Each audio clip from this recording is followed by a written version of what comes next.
guys, what is up? It is Lavender here, and welcome back to my channel. We are in fact in a different location setup than normal, but I kind of wanted to just try out a new location, see how it went.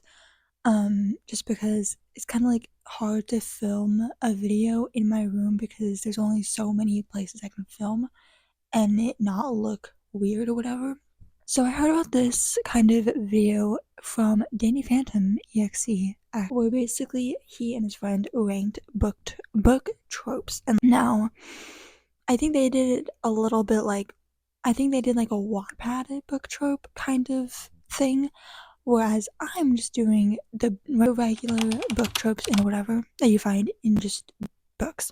So instead of doing the tier list itself, like what everyone else does, I'm instead just going to put up right here, like what tier it's going in. And then at the end of the video, I think I will put up the whole tier list as a general. So yeah, anyways, without further ado, this channel more, then please subscribe to it. That would mean so much to me. And then also, if you want to show me that you like this video, maybe we can tier rank other things and whatnot, then please like this video. And if you want to see any other tier ranking lists or whatever, comment down below what you want to see, and or what videos you want to see from me in the future. So yeah, anyways, let's get started. So first and foremost, the love triangle. We all know the love triangle. I have said this many times. My favorite author that does love triangle is Jennifer Lynn Barnes. Love her so much. Will not stop raving about her writing so much and her way she writes certain tropes and whatnot. Which while going through this, a lot of it definitely I recognized from Actor, so that's lovely. But like a lot of it I recognized from like other books that I've read, so I was like, oh, that's what that is. Like I knew obviously like the basic ones, like every other book talk knows. So yeah, the love triangle. I would say this is like actually, even though I love this one, even though this one's great, I would say I would put this at like more so of an A than like, or A or B. I'm not too sure. Only because one of those tropes that I love, but can be really either, I don't know how to explain it. Like it's just like some people I feel like we're back. Oh my gosh. So yeah, so like I was saying with the love triangle, it's definitely one of those things that I do enjoy it. However, I do tend to think that some authors will just write it in the book because they don't know which character to put as a love interest first or whatever. It's definitely one of those things where you have to make sure not to favor one character or the other for a while until like you actually solve whatever's happening with the person who's in it. I put that at like maybe an A. Then we have the chosen one. Now this is definitely, I would definitely put this lower because it's not my favorite. This would definitely be a lower ranking book trope because I definitely feel like this one is like one of those things where you sometimes only will find this in like a very young adult, like almost middle grade book, and those tend to be very like cheesy in my opinion, very just like, okay, that's an obvious one, like everyone's seen that before. So I would probably put that at like a D because it's not my favorite. It's something that I don't want to see done that much. It's only really like okay whenever it's book trope makes sense to fit in there, then it's like okay, that makes sense. But like if it's just random, like, oh, you're the only person who can do this, you're the only person who can do that, and you need to save the whole world to do this, like, then it's like, is that just you making it easier on yourself to write, or is it just the fact that it, actually is like a part of the storyline? Next, you have the found family, and this one is definitely my all-time favorite. I definitely, for cozy little books, I love this so much. I think one of my favorite books that this is done in is, of course, the Six of Crows trilogy, or duology, not trilogy, the duology, and the Shadow and Bone trilogy. That was so freaking good, I swear to God. So I would only put that at like an S. That's like, I love that one so much. That one is my favorite because it's so wholesome. I love to see, especially in like a especially in a fantasy book or like even just like a non-fantasy book where, you know, and even in like a contemporary book where it's set in the real world and whatnot, it's still like it's so nice to see characters like with different abilities or with different powers or whatever coming together and like appreciating each other and like making a home for people for each other whenever they either don't have a home or they don't have a family or, you know, just they don't have friends like theirs or whatever. You know, next is every book talk's favorite, the one bed trope. This one, done right, can make me kick my feet like a little fucking girl. Done right. If there's a couple that their tension is building so freaking high and it's like they could snap at any moment, I love when a one bed trope comes in. Whereas when it's if it's with a couple and they're like had an argument or they're not even, you know, discussing, you know, being lovers or whatever, that is when it's like, okay, you just want to throw that in there, just throw that in there. But like when it's one of them can snap at any freaking moment and just like realize that they like each other or whatever, that's when I'm like so good. So I would probably put that at like more of an A just because it's like when done right, when it's in the correct scenario, done correctly, for me, I love a one bed trope. So the next one, following along with the whole popular book talk tropes, is the enemies to lovers. This one is actually, I feel like I have changed my opinion on this so much over the last few years. Whereas in the beginning, I was obsessed with this trope. I was obsessed with it, wanted it in every single freaking fantasy book, loved it. Whereas now, it's kind of like it's a okay, it's like an that's fine, it's whatever, it's cool. But it's mostly all of these, I will say, are if it's done correctly, are so good.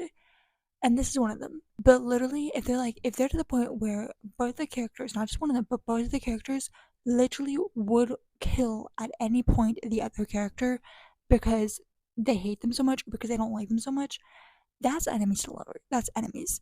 And slowly realizing like you have faults with them or whatever, that's lovers. But like if the characters are like, oh, if the characters are like being bullies or being like, you know, the whole, oh, I don't like you, or oh, you're so intolerable, whatever, that's like, that's not enemies to lovers. That's like not even near enemy. That's just like, you guys just maybe don't get along every now and then. I would say, honestly, for me, this can go in a C because it's like not my favorite anymore. It's not like something I want to read. Do I love it? Yes, of course I love it. But would I rather read another trope about just like other romance tropes than enemies and lovers in a book? Yes, I would rather much do that if it was a like I don't want to read it in every single book I read, if you know what I mean. Favorite, the villain redemption. I actually I don't mind this. I don't actually mind this at all. Someone who loves to see the villain's perspective. I love to see the villain or the antagonist's perspective in so many things, especially like anywhere from like Disney movies to like just books, because it is so like I'm one of those people who definitely is very like psychological thinking, and it's intrigues me how a villain can get to where they are because in my opinion villains are made, not born. They're not born, they are made. And so because of that, it's so interesting for me to see. I love seeing books or like movies or anything like that with a villain redemption. Because then it's like you are seeing why that person was a villain, why that person was the antagonist or whatever, why they became that person, and what made them kind of switch between being, you know, a villain to being the nicer person or being the hero or whatever.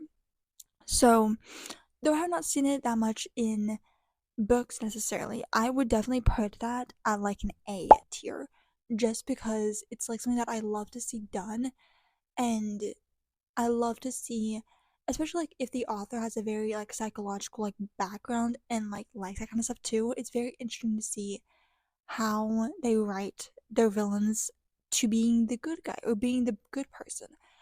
Then you have Forbidden Love. This one I definitely will say isn't my favorite again. It's not my favorite. I don't I think the last time I read this trope in a book was These Violent Delights, and I didn't it's not that I didn't enjoy it, it's just like it didn't really make sense to me. Like the storyline didn't really make sense to me at all. But literally, I would say Forbidden Love is kind of like it's kind of like the Romeo and Juliet story. Like I'm being honest, it's kind of like the Romeo and Juliet story spun in different ways.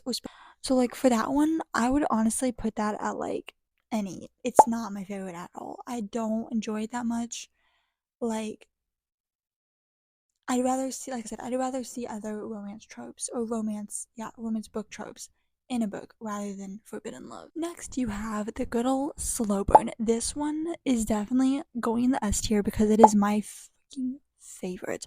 I love this so much. It is so like in the moment I don't like it. In the moment I hate it. But then when I see it kind of wrap around to being, you know, what it is, which is slow burn, I'm like, okay, you're not too shabby. That's not too bad.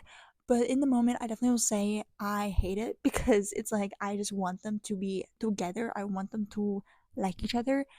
But it definitely adds to the story when it's like slow tension. If you know. So yeah, that is probably like my second favorite trope is the slow burn because it is so the tension behind it's really the tension building behind it, and the like leading up to, like I said in the beginning, like with the one bed trope, it's like the slow burn tension leading up to that like breaking point, that like snapping point of like, fuck it, let's just be together, let's just do this thing. The next is Fated Love.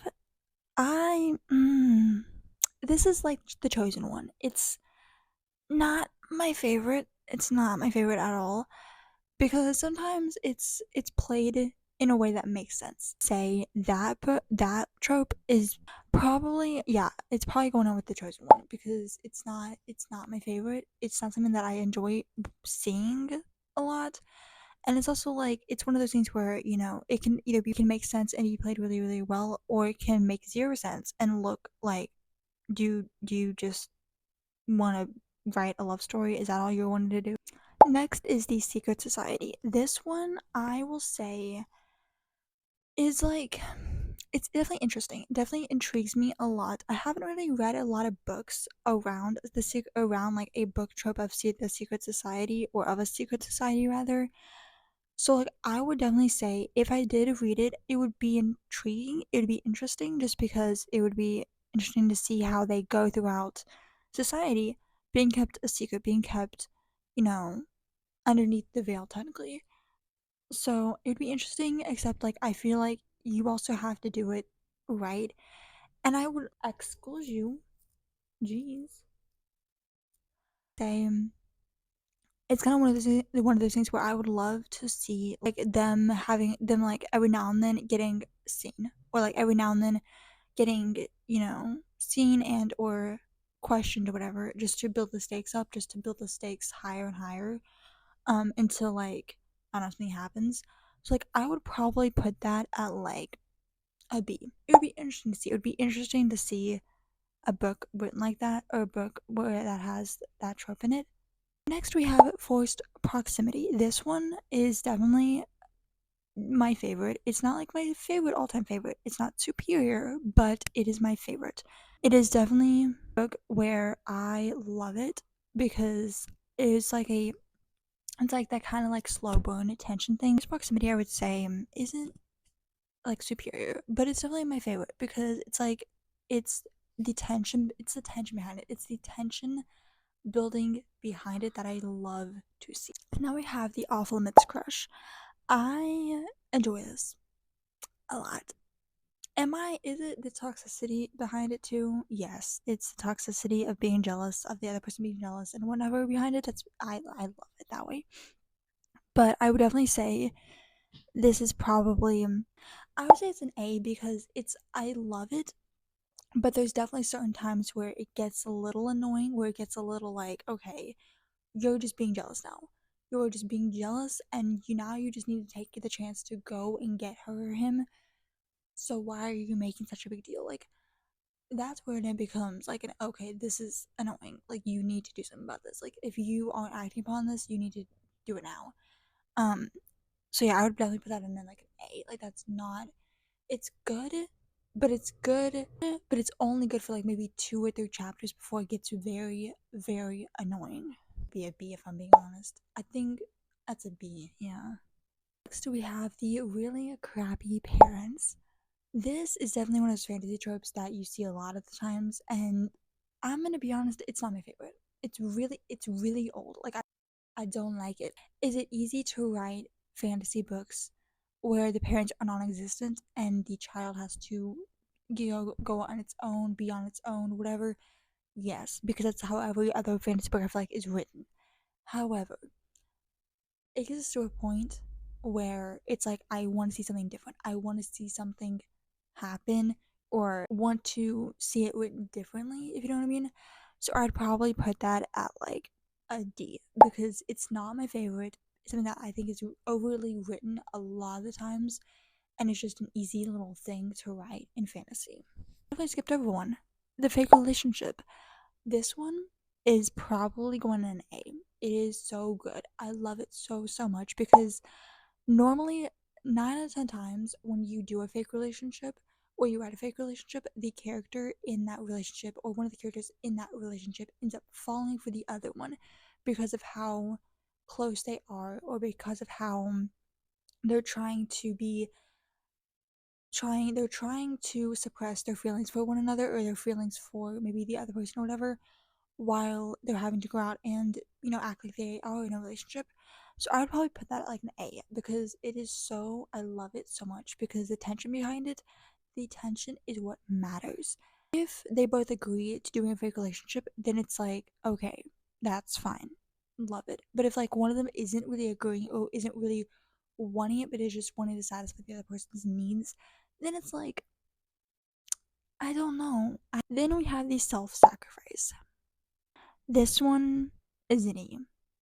This one is an E. I hate it. I hate it, hate it, hate it, hate it. Because normally when authors write this book trope in, it is the chosen one who is being sacrificed. It is the chosen one or the, hero or the protagonist itself, usually the main character, who is doing the self-sacrifice kind of situation. It's like, I get why it's happening, but at the same time, it's like there's other ways to go about this hero archetype. This isn't just the sole one. So because of that, I would definitely put that at an E because it's like, it's coming. Like, I feel like if you read a book with that in it, you know when it's happening. You know it's coming. It's so predictable that and it makes me want to DNF the book if I'm being honest. So we have the Dark Family Secret. This one, I will admit, I love it. Do I love it probably because of the toxic family relationship? Yes. Sadly, it's relatable. Specifically, I like to see it sometimes because it's definitely a catalyst for what's happening next or for what's going to come next. I feel like it needs to be written so it's not predictable. Like, a lot of these obviously need to be written so they're not predictable. But, like, this one specifically needs to be written to where it needs to be unpredictable to where I myself am not trying like that, solving the secret, like to where I myself am still trying to figure out what the secret is until it's given, until like the secret is out or whatever. But definitely, it to me definitely is like a tension catalyst, whatever, to what would happen next or to what's gonna happen next. So I'd probably write that in B. Next, we have the unbreakable coats, usually broken by the protagonist. This is definitely one of those things where I would definitely say this is more so a C tier because it's like it's right in the middle between being okay and being like this ain't it, cheap. This ain't it. Nope, I hate this. And then we have the evil one. This is somewhere with the villain redemption where it's like definitely I like this written in mystery books or whatever because it's like it's the psychological reasoning behind it. It's the psychological factor behind it that I like it for that. So I would probably say this one is going in maybe a C tier as well, just because it's definitely one of those things where it's okay. Like I love it sometimes, but I don't. Sometimes it's also like my toxicity. It's the toxic person in me that like I love to see an evil person. I don't know why. Don't get those words twisted though. Don't get in fantasy, not in real life, in fantasy. They say I don't like it. Just I don't know. Like it's not awful, but it's not the best, if you know what I mean. And the second to last one is powerful artifacts. I think I like seeing this one. This is one of the things where I do like seeing it because it's interesting. It's interesting because I like reading about like the history behind it, like the magic history behind it, because or the magic history and or just the history behind it if it's not magical. Because it's like really I like the world building. If the world building it's a world building that really gets to me, like if the world building is really intricate and really like diverse, really it adds to the plot. It adds to the, magicalness of it. And I really like that for that. It's like it can either be a device that is used to, you know, unalive somebody and or it's used to add to the tension building behind a certain war or behind a certain battle or whatever. And it's really I think my favorite one, I think what I really like is the in Actar, the last book where the three artifacts were used to, you know, battle to come. Though do I like how it was written? No.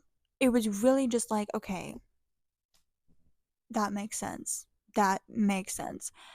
But the artifacts themselves stand alone. That was what I really like to see because it's like it adds to the history behind it adds to the world building behind the world or the history behind the world. I'm gonna put that at like an A tier. Then the last one is Heir to the Throne.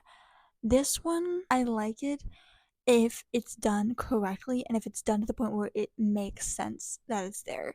If it's To be honest with you, I like it whenever authors write two siblings fighting against the crown to each other or fighting against the throne to each other because one of them has to go because like let's say like one of them has to end up going to the throne, but it adds to but then there's like political power, there's like world power, there's all this kind of stuff that they have to go through, and at the end of the day like one of them has to fight to like not to the death maybe but just fight in general to see who is able to or who is the best at whatever and all that kind of stuff and able to take the throne or take whatever, because then you have like people trying to go behind people's backs, people trying to do this and that to people, or trying to poison people or trying to sabotage people, and it's like it's one of those things that like it drives the plot for me. It drives the plot in a way that like I said, if there's two or more siblings that have to fight or have to whatever to get the throne or to get some sort of like crown or whatever, that is what I love to see because there's so much like high stakes that are behind it because there's so much that can happen that can drive me to be like, oh my gosh, is that gonna happen? Is like one of them like it's who is going to make it to the end? Who's gonna make it to the end that really is like, oh my gosh. I'm also just a simple girl. I'm also just a simple freaking girl that loves those kind of things. So that was all the tropes that I rate or that I but yeah, I definitely enjoyed this, and like I said, if you want me to tier rank other kind of subjects or other things, I definitely will do that. But yeah, I have a lot of video ideas in store for February that I'm super excited about. So I'm trying to diversify my content this month. That's not just solely book content. So I hope you guys enjoy it. I hope you guys like what's coming next. And I will see you guys in the next video. Bye.